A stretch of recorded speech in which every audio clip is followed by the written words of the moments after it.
Hey guys, thank you for joining us tonight. And also, before we start, a big thank you, of course, to our sponsors, Manscaped, who, if you go to manscaped.com, use the promo code Ringsiders, 20% off. But enough about that, enough of the shilling, because tonight, our very special guest, he is Red Death. He's Daniel Garcia. How you doing, man? Good. How you doing? Is it nighttime over there? It's 8:30 p.m. Yeah. Daytime over here. See the sunlight. Whereabouts are you? East Coast. Buffalo, New York, East Coast. Yeah. It's 8:30 here, mate. It's freezing cold, typical British weather. It looks nice where you are. It looks sunny out there. Yeah, it's all right. We have pretty tough winters in Buffalo. We have the winters we get like 7 feet of snow, but like we're getting an easy winter this year, which is I'm pretty grateful for it. I've got to ask, you're from Buffalo. Are you a hockey fan? Do you follow the Sabres? Yeah, I like hockey. I grew up playing hockey. Yeah, I've got. Whenever we speak to someone who's from a hockey town, I always ask because I'm a big fan of the Vancouver Canucks. Oh, so, are you? Yeah, man. So not a great season for us so far. Not going as planned, but that's usually the case for Vancouver. But how's it going for Buffalo this season, if you know? We need to trade Jack Eichel. We need to get Jack Eichel out of Jack Eichel, please leave. Go have a better career. We need you out of here. I've always liked the Sabres. They're one of those gritty underdog teams, you know, like they never, like the Canucks, they never usually get to the playoffs, but they always fight really hard for the whole season. So yeah, I'm just glad the hockey's still on. I would have missed the hockey if it wasn't on during this whole pandemic. It's another thing like wrestling that keeps us going through these shitty times at the moment. Yeah, I love hockey. I love basketball. Football, cool. Go Bills, you know. Yeah.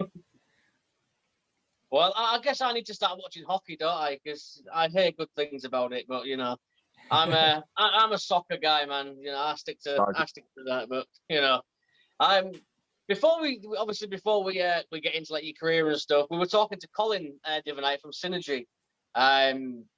We've become really good friends with Colin and the guys at Synergy, and it turned into a Daniel Garcia love fest. He had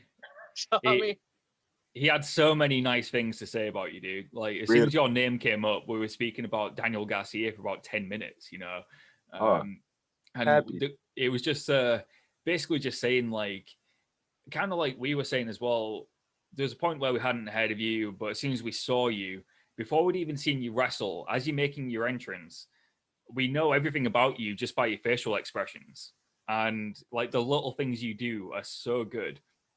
And in that time, since we found out about you, you've become one of those people we've really been keen to speak to. So yeah, we're absolutely chuffed to have you on the show today. Oh yeah, I like that word, chuffed. Thank you. I'm excited to be here. I was just gonna say, yeah, he's gone full British there. Full British, chuffed. Yeah. Full British, chuffed.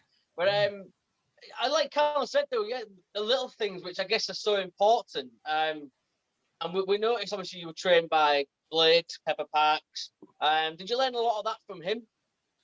Yeah, I learned a lot of the little things from Pepper Parks, the Blade from AEW, and also my other trainer, Brandon Thurston. He's an indie guy.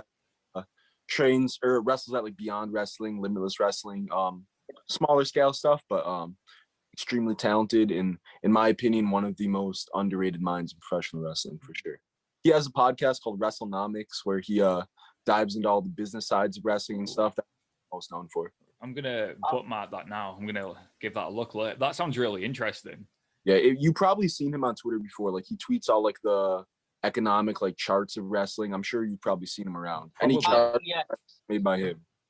I have, yeah. I know exactly what you mean. I do.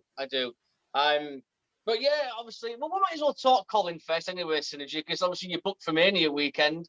I mean, are you looking forward to that? I mean, working for Synergy as well, that must be exciting. Yeah, I'm super excited for Mania weekend. I wrestled for Synergy, I believe, once before in New Jersey. It was like a man tag. It was me, Kevin Blackwood, and Puff against 3 other guys, and it was a really fun show. And then I took about like 2 years off from Synergy, I guess, for some reason. And now I'm booked for them WrestleMania weekend, and I have 8 shows in 3 days, and that's maybe my last show or my second to last show of the weekend. So I really got to turn it up for that day. Got to give it my all. no matter how bad I'm hurting, no matter how much pain I'm in, I'm going to push forward and I'm going to put on the best match that I can. 8 shows over 3 days. That's going to be a challenge, but I imagine you're ready for that challenge, right? Yeah, I'm ready. Like, I train in a wrestling ring every single day. Like, if anybody has the cardio and if anybody has the grit and the power to push through that kind of schedule, I believe it's me. Yeah, I guess that's important as well. Obviously, we've had the pandemic, and well, we're still in the pandemic. How important has that been for you to be able to still get in the ring and to keep training and, like I said, the cardio, keeping the ring rust off? Super important.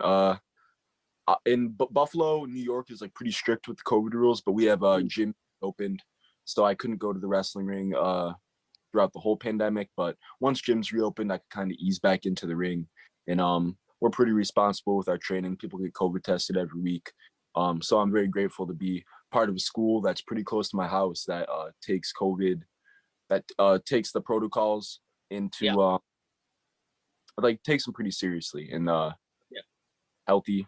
We haven't had any positive tests yet, I believe. So it's good. I'm very grateful for it. That's the good thing, man. I know you mentioned him, so we'll have to bring him up because we spoke to him just before Christmas. Puff, I mean, what's it like, coming into the business with Puff, getting to be around Puff? Because he was a lot of fun when we spoke to him. He's such a cool guy. Yeah, Puff is great. He's a Buffalo guy just like me. Actually, funny story.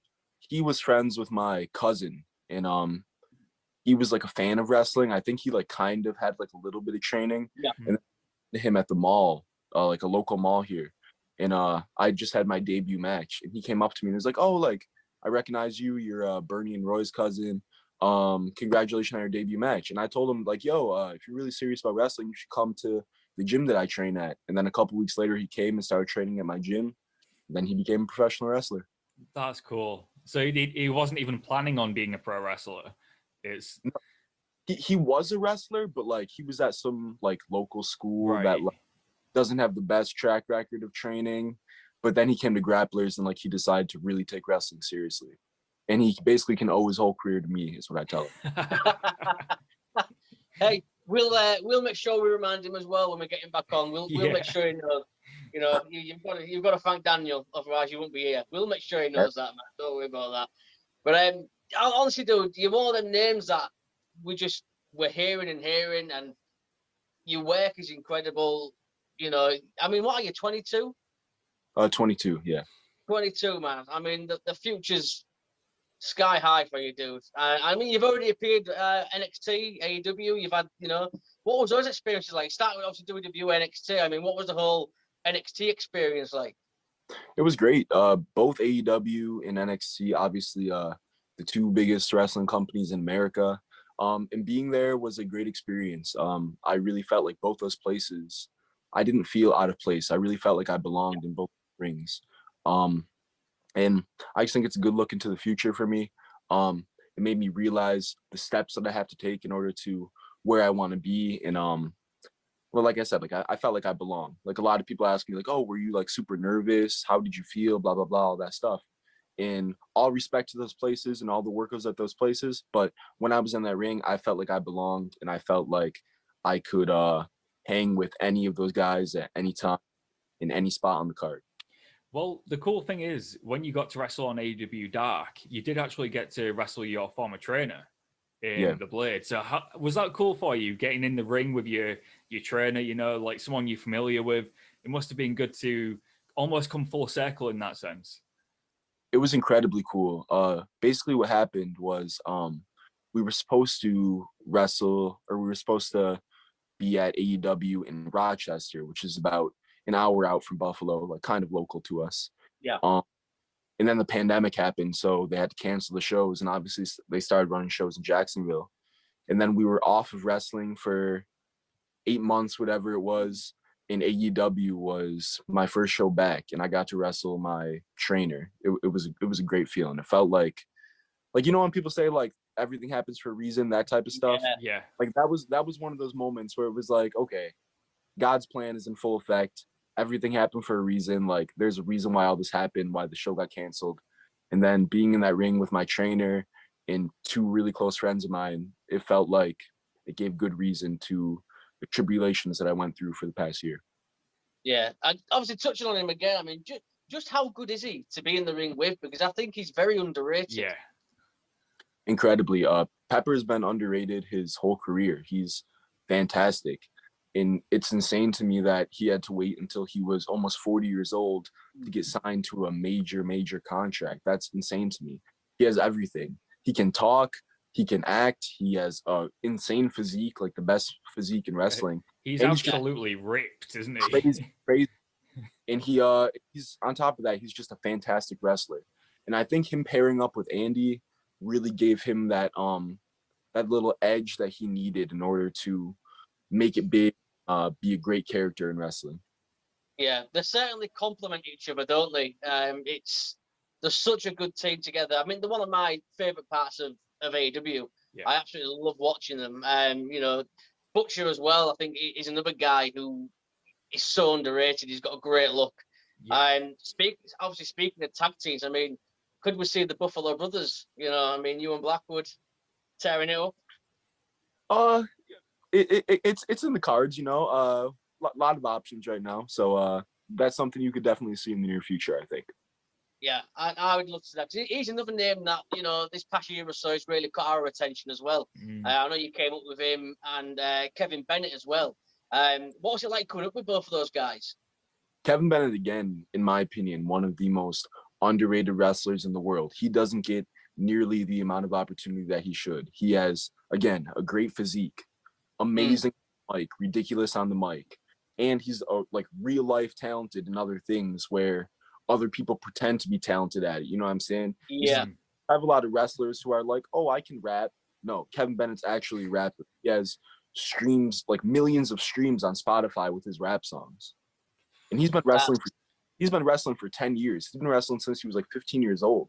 Jesus. And like he's not even close to hitting his prime yet. He's fantastic. Yeah, I know. That was when we spoke to Colin the other night. Colin mentioned obviously yourself, Blackwood. He mentioned Kevin as well, and the praise for you guys. I mean, like Callum said, it was 10 minutes. It was a 10-minute love fest, and we all enjoyed it because you guys are incredible. It's great to see you all coming up. But obviously you've done work on the indies as well. I mean, you was part of Fight Forever, GCW. Yeah. What was that experience like? Obviously, 24-hour show. What time did you wrestle as well? I kind of cheated on that. I NXT like a couple days before that, and that was a crazy week. I can't even get into it. I had a show in Dallas. I had to fly to Orlando for NXT like the next day on no sleep, and then I took like a day off. Then I had to drive to Philadelphia from Buffalo for Fight Forever. Wrestled, drove right home. It was an insane like week and a half for me that week. But I wrestled Atticus Kogar. I believe at 5 o'clock, like in the evening, on the Violence and Suffering block of GCW, and it was great. It was a pure rules match, which was something that I've never done before. But I definitely loved exploring the different intricacies and the different things that we could tap into with those kind of rules, especially with somebody with such a different style like Atticus Kogar.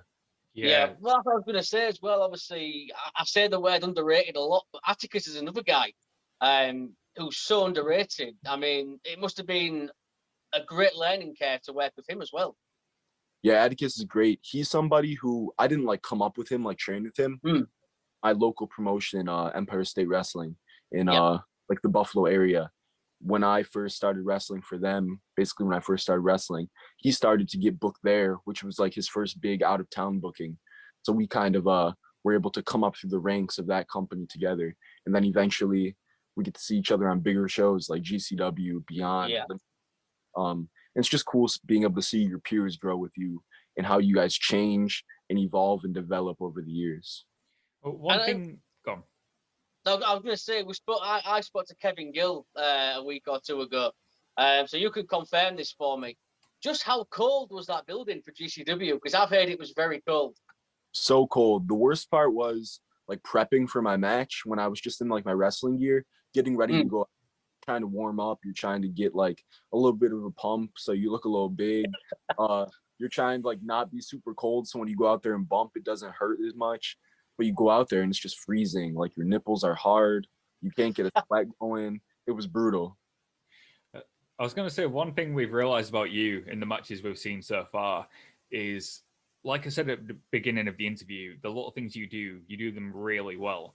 And one of them is your facial expressions. And when you come out, you do have that look of someone who is a straight killer, someone who's going to tie you into a pretzel and make you tap out. Is that something you do deliberately? Like, do you want people to know when you come out what you're all about? Yeah, I was just talking to people at the wrestling gym that I train at recently about this. I was talking to some of the new students about who are trying to develop like their character or their person, whatever it is. I'm saying, if somebody turns on your match like halfway through, just channel surfing, whatever, they should be able to tell what you're about in 10 seconds. There should be no question about who you are and what you do. Obviously, the more they watch the product, they'll be able to see the little character nuances that make you a little different, but they should be able to have the general idea of who you are within a 10 to 15 second window. And that's always been I come out and I want people to know that I'm insanely competitive. I'm going to do whatever it takes to win. And I have like that Mamba mentality to where no matter where the match goes, I'm willing to take it further in order to get the W. Yeah, that's the important thing. I think it was when we was talking to Colin, we were saying like you look like one of those wrestlers where you wouldn't start a fight with them. Like, you wouldn't get on their bad side. You wouldn't be one of these fans in the crowd giving you a hard time, because you really look like someone who is just going to beat you up, you know, and you've got that mean look about you. I think it's brilliant. It's a very old school way of, you know, presenting yourself, because you're not having to say anything to get your point across. You're not having to do anything apart from your actions in the ring and your facial expressions. So it seems like that to me seems harder to do than doing a promo, like making sure you're on all the time with your facial expressions and everything. Is that a challenge for you? It definitely was a challenge for me at first, but the more I developed it and the more I worked on it, the more it was able to just come natural to me, and I don't really have to think about it as much anymore. And I like that you say that I'm not a wrestler that fans would want to mess with or something like that, because if you ask probably a lot of wrestlers and stuff like that, like I am one of those guys that, hey, you probably don't want to mess with Daniel, you know. He might be successful, whatever, like right now, like he might be doing okay in wrestling, but he's still that kid from South Buffalo that you don't want to mess with, you know. It comes across, you can tell, even through the TV. So yeah, what I've noticed, and I mean this is a huge compliment, is like Callan said, with the small things, the facial features and stuff. I compare you to Randy Orton. I think he does that better than anybody. Is that someone you look at for you know, as I can't think of the word. Inspiration. Inspiration. That's the word. Inspiration.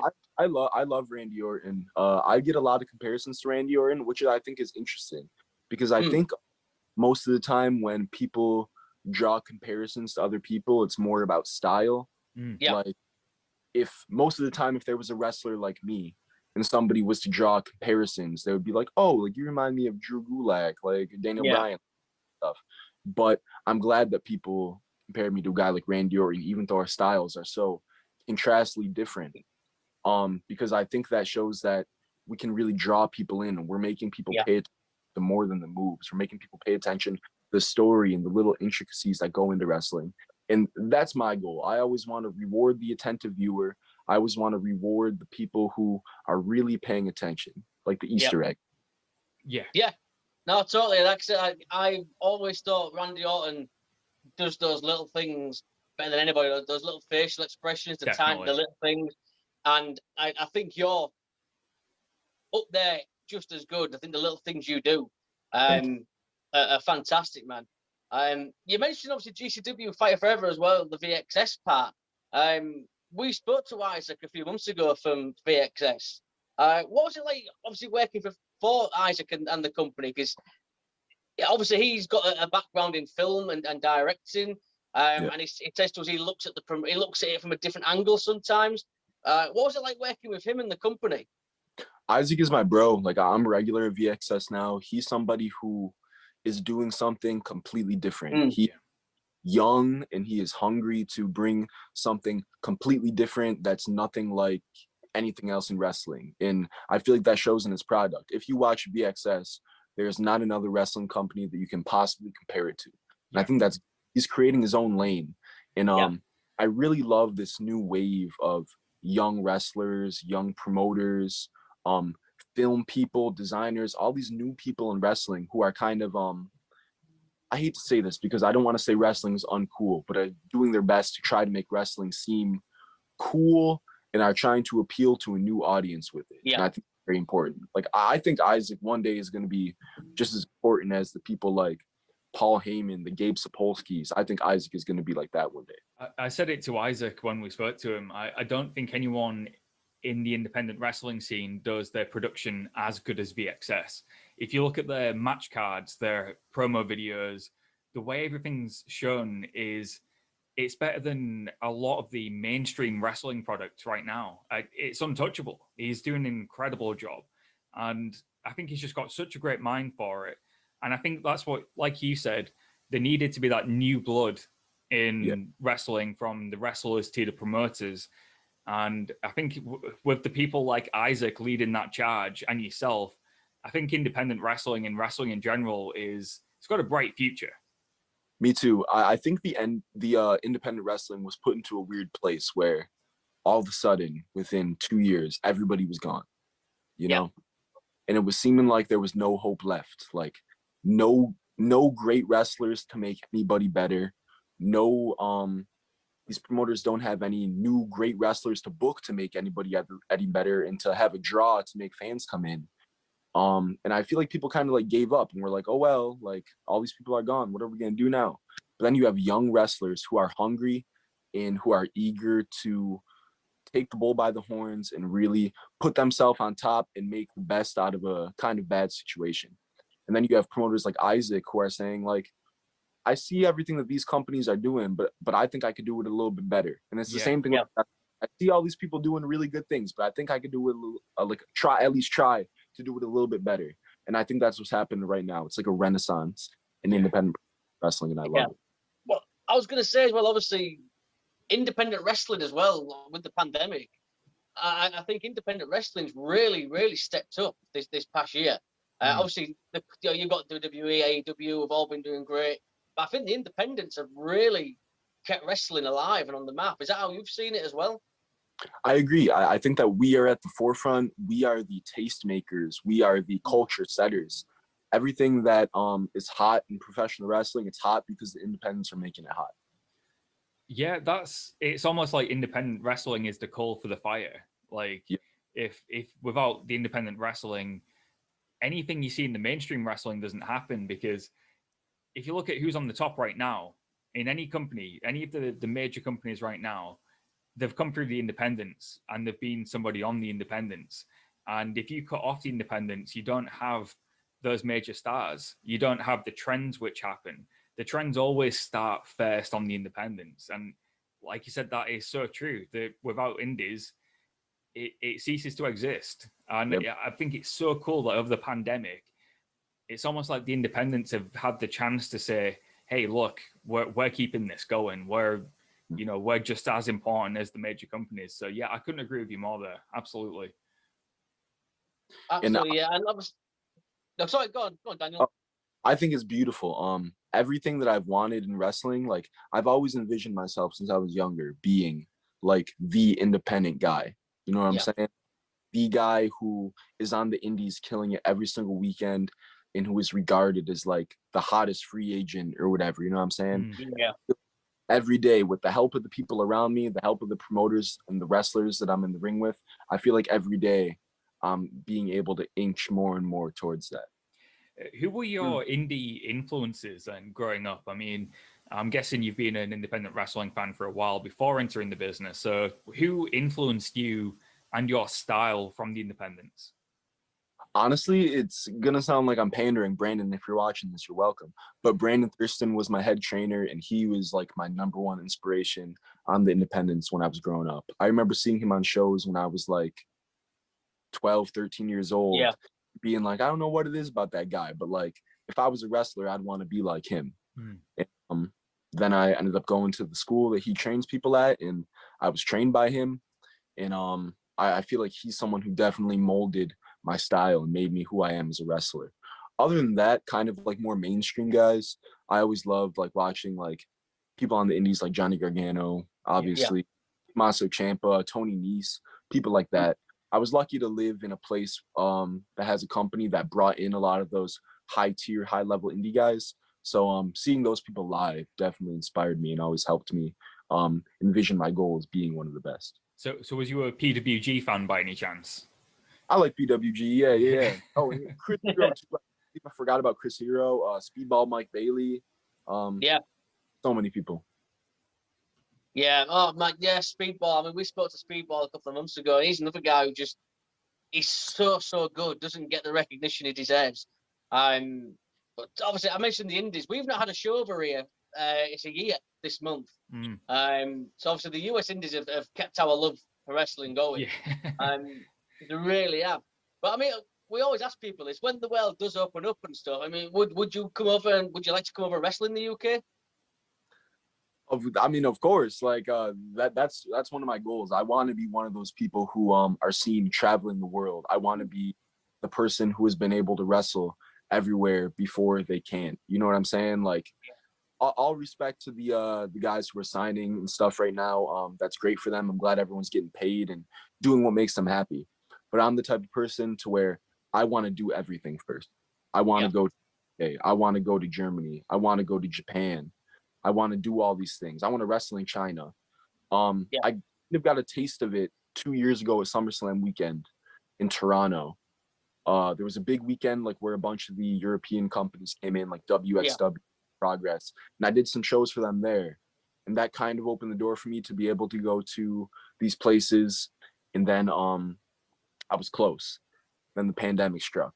But I think when all the travel bans are up, I think you can see me in Europe very soon, if I had to guess.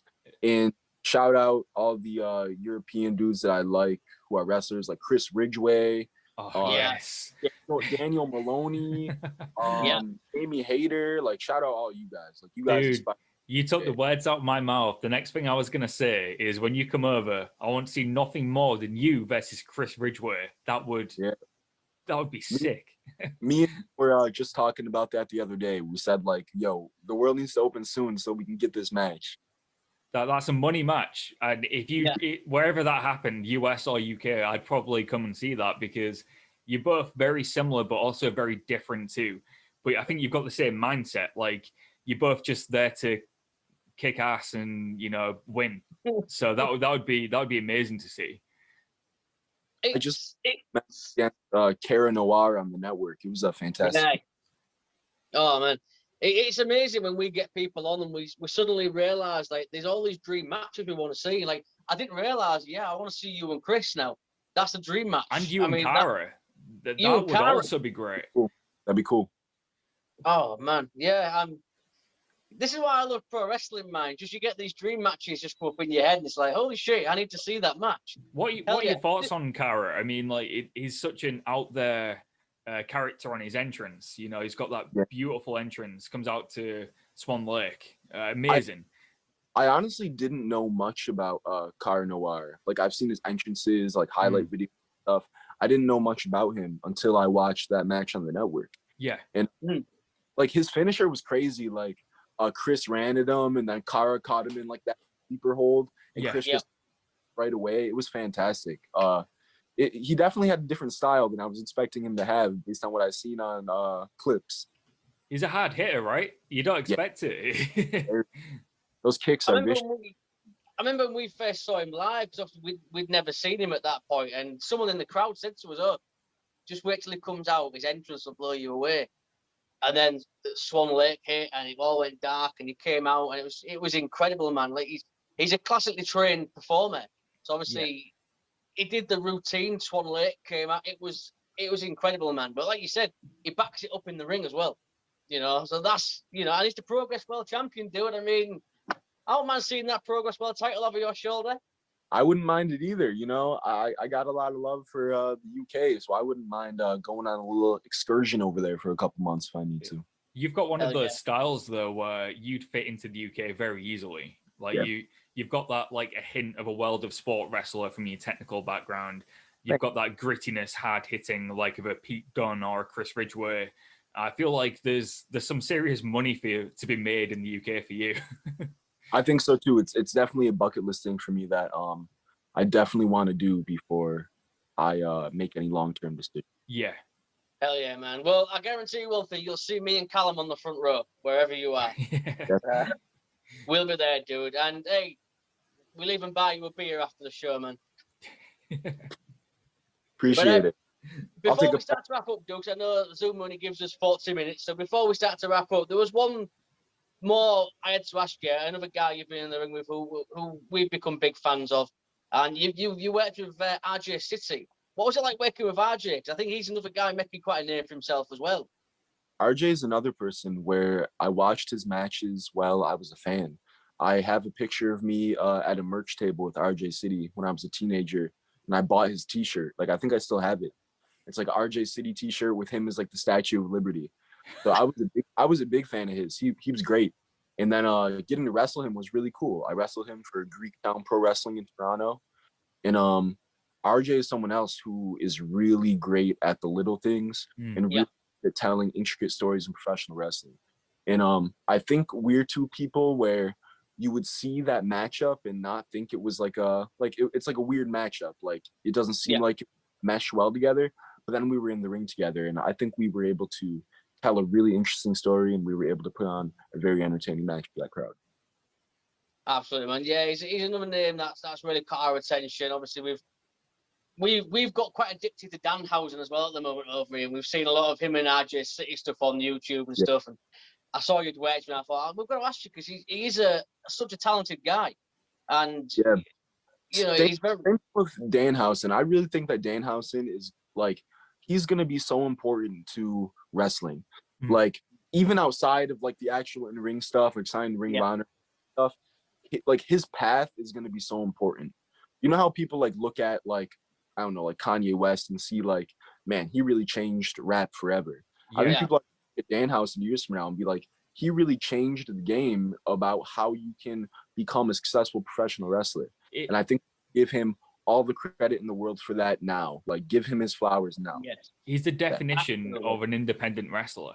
Yeah. He's making a full living, a good living too, off merchandise sales, wrestling. He's signed, you know, he's the epitome of what being independent is. He's wrestling for Ring of Honor, but can still take independent dates. He's killing it on the merchandise game. So yeah, I think you're absolutely right. He's changed a lot of how people look at being an independent wrestler. You can be an indie and still make a good living if you really commit to it. So just the way he did it too, off like, I know the phrase like micro content, like videos on like little second things on Twitter.